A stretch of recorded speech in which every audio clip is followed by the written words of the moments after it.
Peggy 18.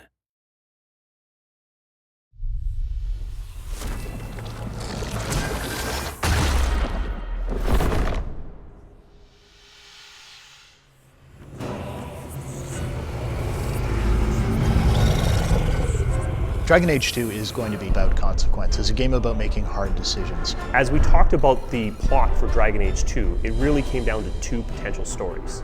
One, which felt a lot like Dragon Age Origins, and the second, which delved into a lot more about the actual lore and history of Dragon Age 2. The second option was the tougher option to tell.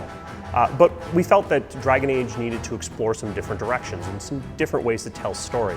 Hawk, the man or woman that the player steps into the shoes of, is a refugee, someone who escaped the Blight and spawned a legend. Hawk is going to be a different character based on the actual dialogue options you pick. And that was a lot of fun trying to come up with the good guy character who's going to sacrifice himself to do the right thing for others, and the much more aggressive, I'm going to, do whatever it takes kind of character. And of course it wouldn't be Dragon Age without the snarky, sarcastic humor. She fills her days making poisons and cake. Tell me you didn't try the cake. How did he rise to power? How did he become the champion of Kirkwall? What's brought the city and later the entire world to the brink of war? These are questions that need to be answered. It's like one of those moments in history where people will talk about for centuries afterwards that I knew someone was there, or read stories about the people who were there. So the player gets to be there at that pivotal moment.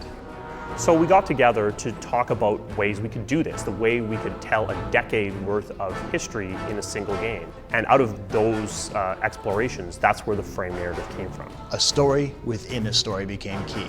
This is a technique you see in The Usual Suspects, you see it in Princess Bride. It's being told from the perspective of a character named Varric. He's a dwarven rogue storyteller. I've had gentler invitations. Varric knew the player, and he's telling the story to Cassandra, who is a Templar investigator who is trying to figure out what happened. Time to start talking, dwarf. They tell me you're good at it. But he doesn't always tell the truth. Sometimes he begins telling the legend, the story that everybody knows about this character, Hawk, that was larger than life. Bullshit. That's not what really happened. When a book or a movie does a frame narrative, the narrator knows how things are going to turn out. But in a video game, we can't know that, because the way you choose to play is going to affect the narration. And what's so very cool about this is, while we can't really take credit for frame narrative, it's been used for hundreds of years, I think this may be one of the first, the truly interactive frame narratives. Thus began the champion's first year in Kirkwall, settling his debts with the mercenaries. That's when I first met the champion. In Dragon Age Origins, you traveled across the land, but in Dragon Age 2, you're traveling through time. We're focused on a more specific area. You see it over time, you see it evolve, you see it change. This, I think, gives it more depth. Relationships can develop over a period of years rather than just weeks or months. Been a while, hasn't it? I've been keeping an eye on you. On one hand, an adventure tale isn't necessarily about romance, but on the other hand, what adventure tale, what science fiction or fantasy tale have you ever seen that didn't have some element of romance? Wait, you're not thinking of bringing feelings into this, are you?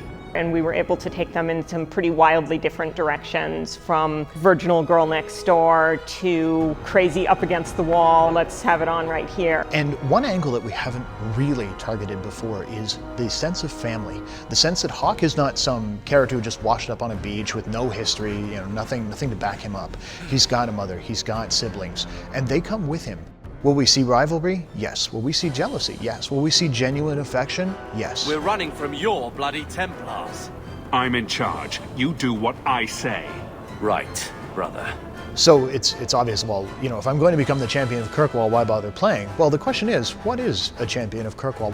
Is there a political significance? Do I command an army? Have I got some sort of superpower that no one's told me about? And in a lot of ways, how you choose to play will help define that.